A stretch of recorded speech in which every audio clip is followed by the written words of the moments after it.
Supreme court की फटकार और बिहार में अब चक्का जाम, इन दोनों खबरों ने चुनाव आयोग और सरकार की हवाइयां उड़ाकर रख दी हैं। जी हां, दरअसल आपको बता दें कि खबर निकलकर सामने आई है कि सुप्रीम कोर्ट ने चुनाव आयोग के खिलाफ सुनवाई करने के लिए तारीखों का ऐलान कर दिया है और अर्जेंट सुनवाई के लिए सरकार और चुनाव आयोग दोनों को सूचित भी कर दिया गया है।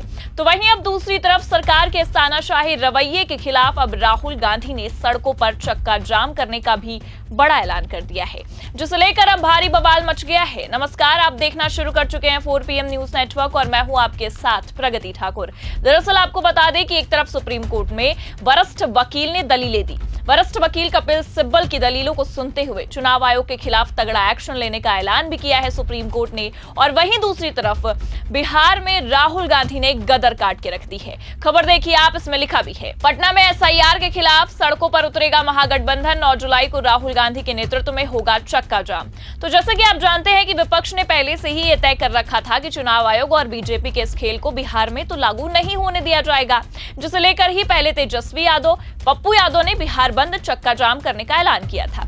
लेकिन अब तो राहुल गांधी ने गदर काट के रख दी है। खबर देखिए आप, इसमें आगे लिखा है, बिहार की राजधानी पटना एक बार फिर सियासी हलचल का केंद्र बनने जा रही है। विशेष गहन मतदाता सूची पुनरीक्षण SIR के खिलाफ महागठबंधन ने 9 जुलाई को चक्का जाम का ऐलान किया है। इस आंदोलन का नेतृत्व कांग्रेस सांसद राहुल गांधी करेंगे, जो इसी दिन पटना पहुंच रहे हैं। पिछले 5 महीने में राहुल गांधी का यह 7वां बिहार दौरा होगा।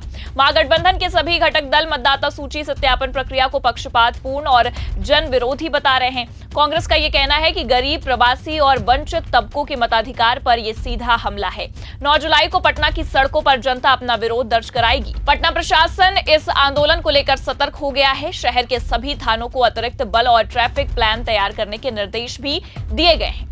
इससे पहले भी आपको बता दें कि राहुल गांधी ने बिहार में प्रशासन के खिलाफ जाकर बिहार के युवाओं के हक के लिए लड़ाई लड़ी थी। छात्रावास तक में घुस गए थे, जिसे लेकर भी भयंकर बवाल हुआ था। और एक बार फिर राहुल गांधी का 9 जुलाई को बिहार आना, चक्का जाम करने का ऐलान करना कहीं न कहीं प्रशासन के लिए किसी खतरे की घंटी से कम नहीं है। बिहार की पब्लिक के लिए ये किसी बेहतर सपोर्ट से कम नहीं है, क्योंकि आपको ये भी बता दें कि चुनाव आयोग बीजेपी की आड़ में रहकर हरियाणा, महाराष्ट्र जैसा खेल बिहार में भी करने की कोशिश कर रहा है। हाँ, बस इस बार खेलने का तरीका थोड़ा अलग है। अब तक चुनाव होने के बाद EVM के साथ बड़ी छेड़खानी का ही मामला सामने आता रहा, जिसके सबूत होने के बावजूद भी चुनाव आयोग ने कुछ सही जवाब देना जरूरी भी नहीं समझा, उल्टा विपक्ष को ही डांट फटकार लगाने में लगा रहा। और ये हम कोई मनगढ़ंत कहानियां नहीं बना रहे हैं, खबरें भी बाकायदा निकलकर उस समय सामने आई थी और खबर हमारे पास मौजूद है। आप देखिए, इसमें लिखा भी है, निलंबित पुलिस अधिकारी का EVM को लेकर चौंकाने वाला दावा। अब चुनाव आयोग ने क्या कहा, आगे खबर में जानकारी भी दी गई है। लिखा है, महाराष्ट्र विधानसभा चुनाव को लेकर निलंबित पुलिस अधिकारी के दावों ने नया विवाद खड़ा कर दिया है। निलंबित पुलिस सब इंस्पेक्टर रंजीत कासले ने यह दावा किया कि परली में EVM से छेड़छाड़ की गई थी, जिसके लिए उन्हें हटा दिया गया था और बाद में उनके खाते में 10 लाख रुपए भी दिए गए थे। इन आरोपों को चुनाव आयोग ने खारिज किया है। आयोग ने कहा है कि आरोप एक असंतुष्ट पुलिस अधिकारी की ओर से लगाया गया है। सख्त कानूनी प्रशासनिक प्रोटोकॉल के तहत EVM को रखा जाता है। EVM को हटाने की कोई संभावना ही नहीं है। इसकी गंभीरता को देखते हुए DM और SSP को लेकर CEO तक से रिपोर्ट भी मांगी गई। रिपोर्ट के आधार पर कार्रवाई की जाएगी। हालांकि ये खबर इसलिए दिखानी जरूरी थी क्योंकि महाराष्ट्र में जिस तरह की धांधली हुई थी, उस समय भी सबूत निकलकर सामने आए थे। लेकिन इस पर चुनाव आयोग ने तब भी निलंबित पुलिस अधिकारी को ही गलत बोला, क्योंकि अपनी गलतियों पर पर्दा डालना तो चुनाव आयोग को काफी समय से आता है। हालांकि इसके बाद अब बवाल काफी बढ़ गया है। महाराष्ट्र चुनाव में धांधली हुई है, इसके एक नहीं बल्कि कई सबूत है। उसके आधार पर ही पहले ही दिन से विपक्ष बिहार में खेला होने की बात कहता आया है। बस खेला करने का इस बार चुनाव आयोग का तरीका थोड़ा अलग है। इस बार चुनाव आयोग ने मोदी सरकार की जीत के लिए मतदाताओं को ही मताधिकार से वंचित करने का मन बना लिया है, जिसे लेकर अब बवाल तो बढ़ ही गया है।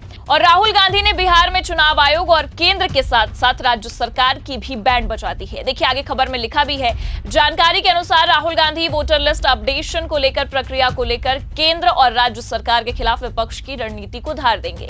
चक्का जाम के दौरान पटना के सभी प्रमुख मार्गों और चौराहों पर यातायात ठप रहने की संभावना है।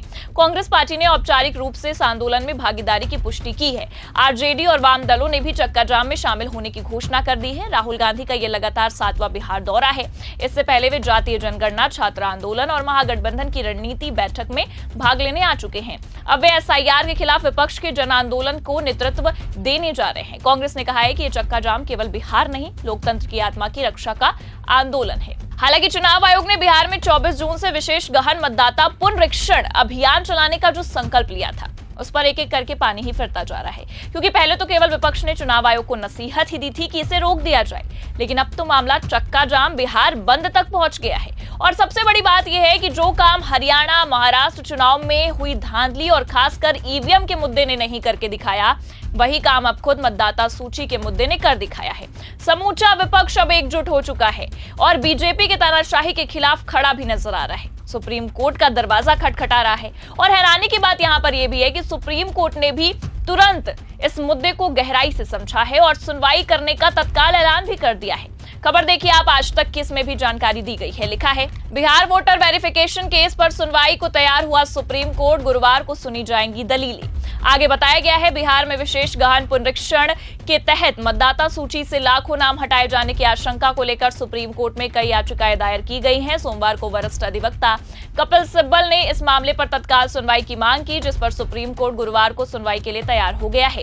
कपिल सिब्बल के साथ वरिष्ठ अधिवक्ता अभिषेक मनु सिंघवी, शादाब फरासत और गोपाल शंकर नारायण ने सुप्रीम कोर्ट में इस मुद्दे का उल्लेख करते हुए कहा कि इस प्रक्रिया से लाखों लोगों, खासकर महिलाओं और गरीब तबके के लोगों के नाम मतदाता सूची से हटाए जाने की आशंका है। याचिकाकर्ताओं की मांग है कि इस संशोधन प्रक्रिया पर तत्काल रोक लगाई जाए। उन्होंने कहा है कि मामले की सुनवाई आज या कल की जाए, क्योंकि चुनाव आयोग की ओर से निर्धारित समय सीमा बहुत कम है। 25 जुलाई तक की समय सीमा में राज्य भर में बड़े पैमाने पर नाम हटाने की प्रक्रिया चल रही है। हालांकि अब आपको बता दें कि इस मुद्दे ने बवाल मचाकर रख दिया है। सुप्रीम कोर्ट से लेकर बिहार में हो रहे चक्का जाम ने अब सरकार की हालत कहीं न कहीं खराब करके रख दी है और चुनाव आयोग के तो वैसे भी पसीने छूट चुके हैं। ऐसे में ये देखना होगा कि विपक्ष की ये लड़ाई और सुप्रीम सुनवाई कैसे बीजेपी के खेल में रोड़ा लेकर आती है और चुनाव आयोग का खेल बिगाड़ती है। फिलहाल आप क्या सोचते हैं इस पूरे मामले पर? अपनी राय कमेंट करके जरूर बताएं। ये खबर आपको कैसी लगी, लाइक और शेयर जरूर करें और अगर चैनल पर नए हैं तो सब्सक्राइब और ज्वाइन करना ना भूलिए। देखते रहिए 4PM न्यूज नेटवर्क। नमस्कार।